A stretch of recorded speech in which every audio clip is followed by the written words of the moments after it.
गोटा पालंग पत्र फ्राए केबे ट्राए करिसंती? बेसन रे स्वाद अनुसार लूण हलदी देई पानी देई भलसे गोळी नेबे।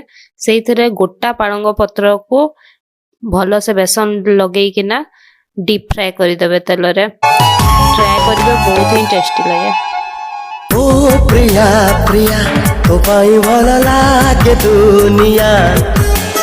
ओ प्रिया प्रिया प्रेम रे तोरा कुक छुआ पुरुना मन तू करिलु।